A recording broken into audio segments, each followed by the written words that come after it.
ഇത് ഒരു ചെറിയൊരു വീഡിയോ ആണ് ചെയ്യാൻ ഉദ്ദേശിക്കുന്നത്.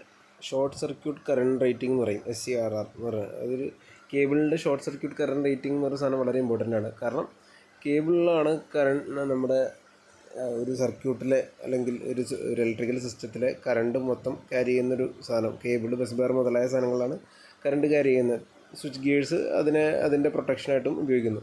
അപ്പോൾ നമ്മുടെ കേബിൾസ് ഉപയോഗിക്കുമ്പോൾ ആ കേബിളിൽ നോർമൽ കണ്ടീഷനിലുള്ള കറണ്ട് അല്ലാതെ ഷോർട്ട് സർക്യൂട്ട് കണ്ടീഷൻ വരുമ്പോഴുള്ള കറണ്ട് ക്യാരി ചെയ്യാൻ വേണ്ടിയുള്ള കേപ്പബിലിറ്റിയും കൂടി അതിനുണ്ടെന്ന് ഉറപ്പ് വരുത്തണം. അപ്പോൾ ഞാൻ ഷോർട്ട് സർക്യൂട്ട് കറണ്ട് കാൽക്കുലേഷൻ്റെ വീഡിയോ ഓൾറെഡി ഞാൻ ചെയ്തിട്ടുണ്ട്. അപ്പോൾ നമ്മൾ അതനുസരിച്ച് കേബിൾ സെലക്ട് ചെയ്യുമ്പോൾ ആ കേബിൾ ഈ പറഞ്ഞ ഷോർട്ട് സർക്യൂട്ട് കറണ്ട് ക്യാരി ചെയ്യാൻ പ്രാപ്തമാണോ എന്ന് ഉറപ്പുവരുത്തുന്ന ഒരു പ്രക്രിയയാണ് കാണിച്ചിരിക്കുന്നത്. ഇപ്പോൾ ഞാൻ എടുത്ത് കാണിക്കാൻ പോകുന്നത് ഒരു ക്രോസ് ലിങ്ക്ഡ് പോളിയെത്തിലിൻ കേബിളാണ്. 3 കോർ 400 സ്ക്വയർ mm കോപ്പർ കേബിളാണ്. ഇത് 33 kV സബ്സ്റ്റേഷനിൽ ഉപയോഗിക്കുന്ന ഒരു കോപ്പർ കേബിളിൻ്റെ ഒരു എക്സാമ്പിളാണ് ഇതിൽ പറയാൻ ഉദ്ദേശിക്കുന്നത്. ഓക്കെ, അപ്പോൾ നമുക്ക് തന്നേക്കുന്ന 3 കോർ 400 സ്ക്വയർ mm കേബിളാണെന്ന് പറഞ്ഞിട്ടുണ്ട്. അപ്പോൾ അതിൻ്റെ കണ്ടക്ടറിൻ്റെ സൈസാണ് 400 സ്ക്വയർ mm AC എന്ന് പറഞ്ഞത്. അപ്പോൾ നമുക്കൊരു ഫോമുല ഉണ്ട്. ആ ഫോമുലയിൽ സബ്സ്റ്റിറ്റ്യൂട്ട് ചെയ്ത് കറണ്ടിൻ്റെ വാല്യൂ എത്രയാണ്, short circuit current carrying capacity എത്രയാണെന്ന് കണ്ടുപിടിക്കുകയാണ് ചെയ്യുന്നത്. ഇനി ഷോർട്ട് സർക്യൂട്ട് കറണ്ട് എന്ന് പറഞ്ഞാൽ എന്തായാലും ഒരു ഹയർ വാല്യൂ ആയിരിക്കും. അത് ഞാൻ ഓൾറെഡി നേരത്തെ ഷോർട്ട് സർക്യൂട്ട് കറണ്ട് ക്യാരിങ് കപ്പാസിറ്റിയെ പറ്റിയും അതിൻ്റെ ഫാൾട്ട് ലെവൽ കാൽക്കുലേഷനൊക്കെ പറഞ്ഞുള്ള വീഡിയോയിൽ പറഞ്ഞിരുന്നു. എല്ലാം കിലോ ആംപിയർ റേഞ്ചിലായിരിക്കും. അതായത് 10,000 20,000 ആ റേഞ്ചൊക്കെ ആയിരിക്കും എന്തായാലും ഇതിൻ്റെ കറണ്ട് കാൽക്കുലേഷൻ മോസ്റ്റ്ലി വരാൻ പോകുന്നത്. എസ്പെഷ്യലി HT സൈഡിലുള്ള 11 kV 33 kV സൈഡിലുള്ള കേബിളുകളുടെയൊക്കെ കാൽക്കുലേഷൻ അതായിരിക്കും വരാൻ പോകുന്നത്. അപ്പോൾ അങ്ങനെയുള്ള കേബിളുകളിൽ നമുക്ക് ജീവിതകാലം മൊത്തം അത്രയും കറണ്ട് ഓടിക്കാൻ പറ്റില്ല. അല്ലെങ്കിൽ വളരെ കുറച്ച് നേരത്തേക്ക് മാത്രമേ, അതായത് ടു ബി പ്രിസൈസ് 1 2 3 സെക്കൻഡുകൾക്കുള്ളിൽ നമ്മുടെ സ്വിച്ച് ഗിയേഴ്സ് പ്രവർത്തിച്ച് ആക്കാനുള്ള സംവിധാനം നമ്മൾ ചെയ്തിരിക്കണം. അതിൻ്റേതായ റിലേസും പ്രൊട്ടക്ഷനൊക്കെ ചെയ്തിരിക്കണം. അപ്പോൾ അത്രയും നേരത്തേക്ക് ആ കേബിൾ കൂടെ ഈ പറഞ്ഞ ഷോർട്ട് സർക്യൂട്ട്, ഈ 10,000 കണക്കിനുള്ള വാല്യൂള്ള ഷോർട്ട് സർക്യൂട്ട് കറണ്ട് ഒഴുകിയാലും ആ കേബിളിൻ്റെ ഇൻസുലേഷനുകൾക്ക് ഡാമേജ് വരാതെ അതിനെ രക്ഷപ്പെടുത്താൻ പ്രാപ്തമായിരിക്കണം.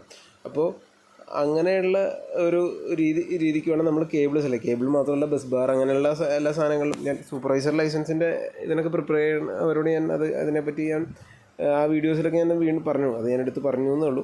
അപ്പോൾ നമുക്ക് കാര്യത്തിലേക്ക് കിടക്കാം. നമുക്കിവിടെ ഒരു 400 സ്ക്വയർ mm 3 കോർ കേബിളുണ്ട്. അപ്പോൾ നമുക്ക് ട്രിപ്പ് ചെയ്യാൻ 3 സെക്കൻഡിനുള്ളിൽ ട്രിപ്പാവും.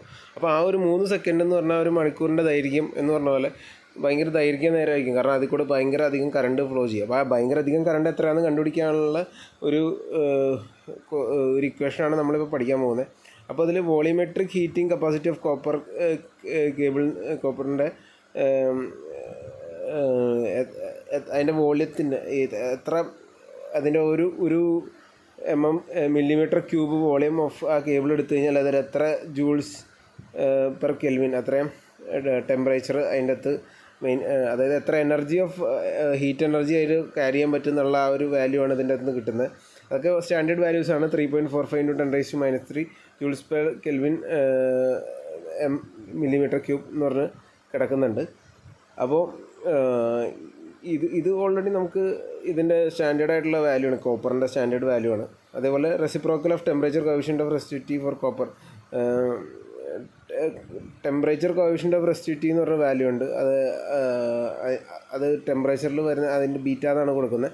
അത് എത്ര ഡിഗ്രിയിലാണെന്നുള്ളതാണ് 234.5 എന്ന് പറഞ്ഞ് കൊടുത്തേക്കുന്നത്. അപ്പോൾ ഞാൻ ഇതൊരു ചെറിയൊരു വീഡിയോ ആയിട്ട് ചെയ്യാം. എന്നിട്ട് ഇതിൻ്റെ വളരെ വിശദമായിട്ടുള്ള ഓരോരോ ഡീറ്റെയിൽസിലേക്കും കേബിൾ എന്ന് പറഞ്ഞൊരു പ്ലേലിസ്റ്റ് തന്നെ ഉണ്ടാക്കാനുണ്ട്. അപ്പോൾ ഞാനിപ്പോൾ ഇത് കണ്ടപ്പോൾ ഞാൻ പലർക്കും ഉപകാരപ്പെടുന്നു വിചാരിച്ചിട്ട് ഇടുന്നേ ഉള്ളൂ. ഓക്കെ, ഇനി electrical resistivity of copper rho at 20 degree celsius എത്രയാണ്, അതും ഇതെല്ലാം സ്റ്റാൻഡേർഡ് വാല്യൂസ് കേട്ടോ. കോപ്പറിൻ്റെയൊക്കെ 17.2 × 10⁻⁶ ഓം മില്ലിമീറ്റർ എന്ന് പറഞ്ഞാൽ കിട്ടി. ഓക്കെ, ഇനി initial temperature for short circuit, അതായത് നമ്മുടെ ഷോർട്ട് സർക്യൂട്ട് വരുമ്പോഴുള്ള ഇനിഷ്യൽ ടെമ്പറേച്ചർ എന്ന് പറഞ്ഞൊരു വാല്യൂ, അത് θi എന്ന് പറഞ്ഞത് 90 ഡിഗ്രി, അത് അസംഷൻ എടുക്കുന്നതാണ്. മിനിമം ആ ഒരു ടെമ്പറേച്ചർ തുടങ്ങും എന്നുള്ളത് ഒരു വാല്യൂ ആണ്. അതേപോലെ final temperature due to short circuit, അതായത് ആ കേബിൾ വിസ്റ്റാൻഡ് ചെയ്യാൻ സാധ്യതയുള്ള മാക്സിമം ഷോർട്ട് സർക്യൂട്ട് കറണ്ട് ആണ് 250 ഡിഗ്രി സെൽഷ്യസ് എന്ന് പറയുന്നത്. ശരിക്കും പറഞ്ഞാൽ പല കമ്പനീസിലും ചെറിയ അങ്ങോട്ടും ഇങ്ങോട്ടും വേരിയേഷൻസ് വരും. ഈ കോപ്പറിൻ്റെ കേസുകൾ സെയിം ആയിരിക്കും. ബാക്കി ആ കേബിളിൻ്റെ അകത്ത് പല ഇൻസുലേഷൻ അങ്ങനെയുള്ള കാര്യങ്ങളും അതിൻ്റെ ക്വാളിറ്റി ഇതൊക്കെ അനുസരിച്ച് ബാക്കി ചില വേരിയേഷൻസ് വരും. കോപ്പർ റിലേറ്റഡ് ആയിട്ടുള്ള കാര്യങ്ങൾ ഓൾമോസ്റ്റ് സെയിം ആയിരിക്കും. സെയിം ആയിട്ട് തന്നെയായിരിക്കും നമ്മൾ എടുക്കുന്നത്. അപ്പോൾ അതിൻ്റെ ഒരു സൂത്രവാക്യം അല്ലെങ്കിൽ ഇക്വേഷനാണ് എഴുതിയിരിക്കുന്നത്. Short circuit current rating equal to ISC equal to A/√T. A എന്ന് പറഞ്ഞാൽ നമ്മുടെ ഏരിയ ഓഫ് ക്രോസ് സെക്ഷനാണ്. ഈ കേബിളിൻ്റെ 400 mm² കേബിളാണ്. ടൈം ട്രിപ്പ് ചെയ്യാനുള്ള ടൈം 3 സെക്കൻഡാണ് നമ്മൾ എടുക്കുന്നത്. പിന്നെ QC എന്നുള്ളത് നേരത്തെ പറഞ്ഞു, ബീറ്റ എന്നുള്ളത് പറഞ്ഞു, പിന്നെ θF എന്ന് പറഞ്ഞാൽ ഫൈനൽ ടെമ്പറേച്ചർ, ബീറ്റ എന്താണെന്ന് പറഞ്ഞിട്ടുണ്ട്, ρ20 എന്താണെന്ന് പറഞ്ഞിട്ടുണ്ട്. അപ്പോൾ നമ്മൾ സയൻറ്റിഫിക് കാൽക്കുലേറ്ററിൽ ചെയ്യുമ്പോൾ നമുക്ക് 24,775.948 എന്ന് പറഞ്ഞ് ഉത്തരം നമുക്ക് ഇതിൻ്റെ അകത്ത് കിട്ടും. അപ്പോൾ അതായത് 3 സെക്കൻഡിനുള്ളിൽ ട്രിപ്പാവണവരുള്ള ടൈമിൽ ഇതിൽ 24,000 ആംബെയർ അല്ലെങ്കിൽ ഓൾമോസ്റ്റ് 25,000 ആംബെയർ എടുക്കാനുള്ള കപ്പാസിറ്റി ഉണ്ട്. 3 സെക്കൻഡേ ഉള്ളൂ കേട്ടോ. അത് കഴിഞ്ഞാൽ അതിൻ്റെ ഡാമേജും കാര്യങ്ങളൊക്കെ സംഭവിക്കാൻ സാധ്യതയുണ്ട്. സോ അതാണ് short circuit current rating of cable എന്ന് പറയുന്നത്. ഇത് നമ്മുടെ ഷോർട്ട് സർക്യൂട്ട് ഫാൾട്ട് ലെവൽ കാൽക്കുലേഷൻ്റെ കൂടെ ചേർത്ത് വായിക്കാൻ പറഞ്ഞുള്ളൊരിതായതുകൊണ്ട് ഞാനത് ഇട്ടുന്നുള്ളൂ. ഓക്കെ, അപ്പോൾ വിശദമായിട്ട് കേബിൾസിൻ്റെ വീഡിയോസ് വരും. അപ്പോൾ അതിൻ്റെ അകത്ത് ഓരോ കാര്യങ്ങളും വിശദമാക്കാം.